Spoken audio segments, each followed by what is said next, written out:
Right, people, welcome back to another off-the-cuff video I'm making about iOS 27. So I have been running iOS 27 beta on my iPhone Air for the last few days, and finally, 2 days ago, I think, I got Siri AI, and I actually made a short about me getting Siri AI at last. Initially, I thought the phone had to finish indexing and then I would get access to the new Siri, but that's not the case. In fact, right now, if I check, you guys can probably see that indexing's still in progress, and yeah, I still have Siri. Now, I will mention that because the phone's still indexing, maybe the Siri experience will get better, and I'll talk more in depth about that later in the video. But yeah, the phone's still indexing, but I still got access to Siri. I think this might be a bug, or maybe indexing just takes that long. I mean, in the past, we kind of had to guess how long our phones would index after an update. Now there's an actual notice on the phone. Notice? I don't know if that's the right word, but basically the phone tells you it's indexing now. So yeah, we'll see if that disappears eventually. But let's talk about my experience with iOS 27 after a few days. I want to first talk about the stability, and then we'll get to the meat of the video, which is Siri AI. And spoiler alert, I am actually quite impressed. I think that's probably going to be the title of this video. I see the potential of Siri AI, and I'm really excited. I think Apple has delivered for the most part. But first, stability. So how has stability been with iOS 27 for me? Pretty good. Now, I'm not going to claim it's flawless. There have been instances where this phone has kind of been a bit iffy. For example, I was on a FaceTime call and I was also typing a message out, and the phone just starts to lag. And it was so bad I couldn't actually type the message out. So I restarted the phone and then it was back to normal. Also, let me check right now actually. On the YouTube Studio app, for some reason, is it going to work? Okay, it's working now. So when I downloaded iOS 27 beta, for some reason I couldn't see my uploads. Now I can. So that was a small thing.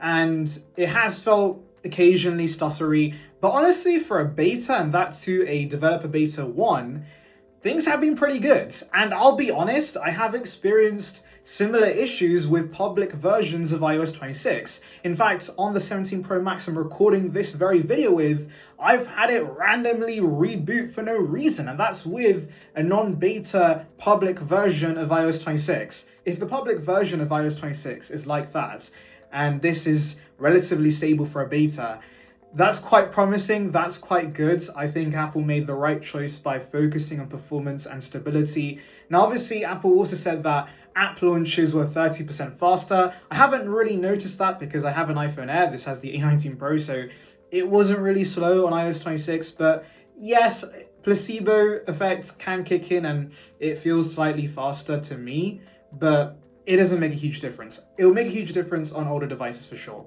But yeah, stability-wise, I'm very happy with this phone. And yeah, iOS 27 being this good already is quite great. But let's talk about the meat of the video, Siri AI. Okay, I was excited to try Siri AI because obviously we've been hyping this up. Well, not we, but Apple's been hyping this up for the last 2 years. And so I was really hoping they would deliver. And honestly, they have. There are 2 aspects of Siri AI that I think Apple focused on, and I think Apple should keep focusing on in the future, which is personal context and on-screen awareness. These are the strengths of Siri, because here's the thing. When it comes to generative AI stuff, ChatGPT, Gemini, Claude, everyone can do that better because they've been doing it for years. And Siri can do that stuff pretty well now. It's obviously much better, and it does it pretty decently, but it's still going to be worse than Gemini, ChatGPT, Claude in those generative AI aspects. But there is one thing Siri excels that those other AIs can't offer, which is it's integrated into your phone. If I press the side button, boom, it's right there. And that kind of integration is something that those other AIs can't offer, And also, it has so much of your data.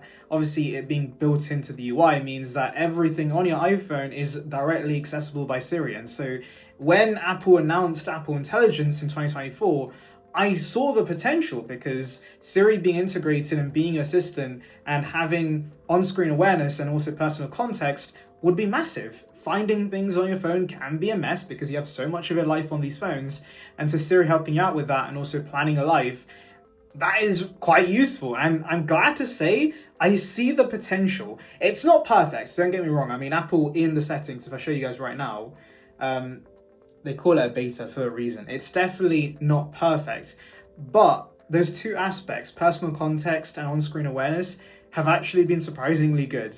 So let me give you guys some examples. And by the way, I would demonstrate this, but the thing is, my phone has a lot of my personal data and I don't want to really share that publicly to everyone watching the video. So I kind of have to describe the instances instead of directly showing it to you. But trust me, if you have the beta, try yourself. It does work pretty well. So the first on-screen awareness instance that impressed me was when I was watching an Instagram video and this actor had given a director a new car as a gift, okay? And I was like, okay, I want to see what car this is.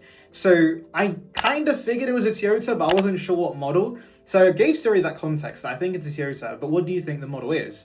And Siri instantly gave me a breakdown and figured out that it was the Innova Hi-Cross. Now, these are Tamil actors and directors who are based in India. So these are Indian models that I'm not aware of because I'm based in the UK. So the fact that Siri figured out that this was an Indian model and it gave me the Innova Hi-Cross model, and I checked, by the way, I checked the interior of that and it was spot on.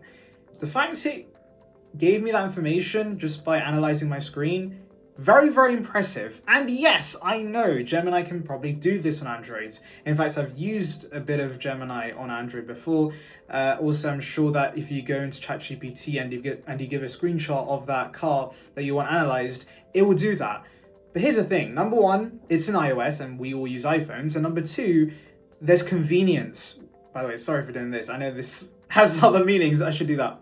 Number two, this offers convenience, because here's the thing, if I go into ChatGPT, I'll have to take a screenshot of that video or share the video and then get ChatGPT to analyze that and go to the separate app. Here, I just press a side button and instantly ask it. That kind of convenience matters a lot, and that kind of convenience makes a big difference. So yeah, on-screen awareness honestly works really well. It's not perfect. It definitely does sometimes not understand what's going on and it just describes what's on the screen quite literally.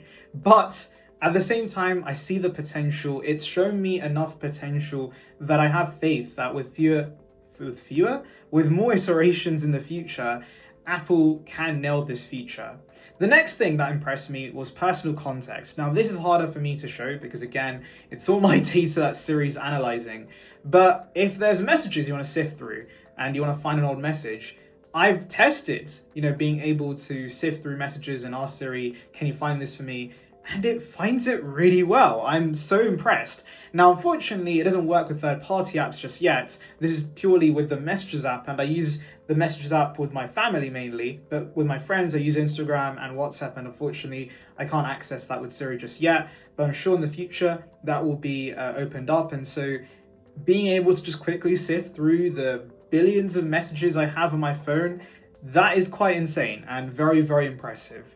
Also, I have noticed with personal context, it can go through screenshots because I screenshot a lot of things and I have tons of screenshots and I don't obviously organize it. It's just in my gallery. So being able to use natural language and just find screenshots has been very helpful. Now, it's not perfect and there have been instances where I ask, hey, find this Instagram screenshot and it shows me an X screenshot.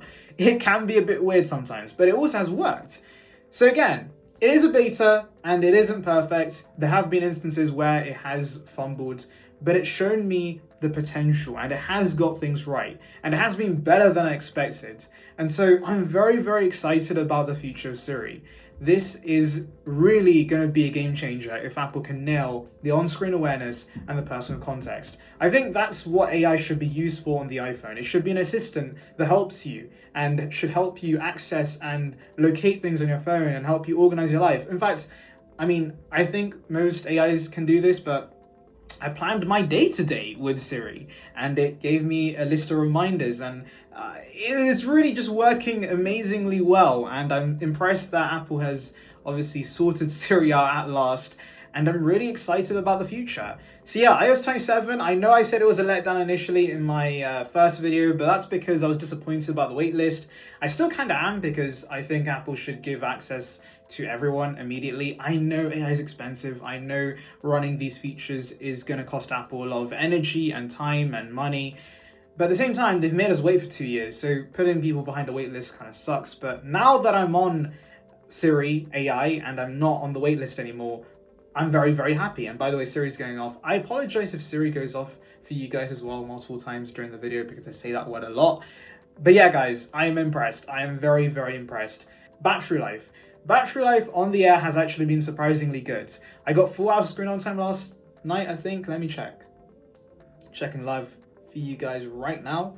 4 hours 50, and this was with 87% of the battery used. Hopefully you can see that. If not, I'll just add a screenshot. But yeah, that's very impressive. Now, obviously, do remember the Air isn't a battery champ. It's known to have weaker battery life. And I remember this phone getting around the same stats. This is with FaceTime, by the way. And as everyone knows, FaceTime, especially FaceTime used for that long, it does use up a lot of your battery life. So 4 hours 50 in my books is quite good. And it's on par with iOS 26, which is impressive because this is a first developer beta. And usually first developer betas suck when it comes to battery life. Now, I'm still not brave enough to put this on my 17 Pro Max, but still it's a good sign that battery life's already good. And remember, indexing. Actually, yeah, I forgot to mention about indexing. So Siri is already quite good, but it's obviously still indexing, and so it hasn't got access to all my data. And so once it stops indexing, I wonder how Siri is going to be, because if it's already this good, once it has all my data, how good can it be?